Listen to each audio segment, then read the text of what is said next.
بسم اللہ الرحمن الرحیم نحمدہ ونصلی علی رسولہ الکریم اما بعد۔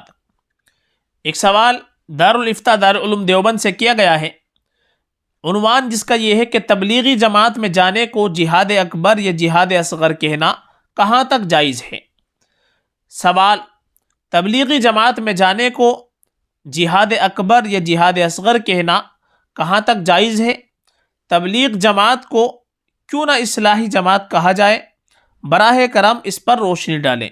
یہ بات واقعی ہمارے سامنے بہت زیادہ آتی ہے کہ بیانات کے اندر عام طور پر جو تبلیغی جماعت کا کام کرنے والے ہیں وہ تبلیغی جماعت کے کام کو اور جو مقامی محنت ہوتی ہے، جو مقام پر 5 اعمال کرتے ہیں، ان کو جہاد اکبر کا نام دیتے ہیں، اور اسی طریقے سے جماعت کے اندر نکلنے کو جہاد اصغر جہاد اکبر کہا جاتا ہے۔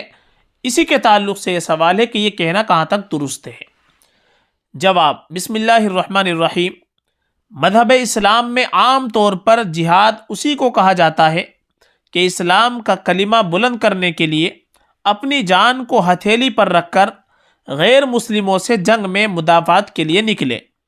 وذروۃ سنامہ الجہاد، ویسے نفس امارہ کے خلاف چلنے اور اہل باطل کو زبان سے منہ توڑ جواب دینے کو بھی جہاد سے تعبیر کیا گیا ہے، مگر مجازاً حقیقت میں اسلامی جہاد وہی ہے جو اوپر ذکر کیا گیا، اس لیے جماعت میں نکلنے کو جہاد اکبر نہیں کہنا چاہیے۔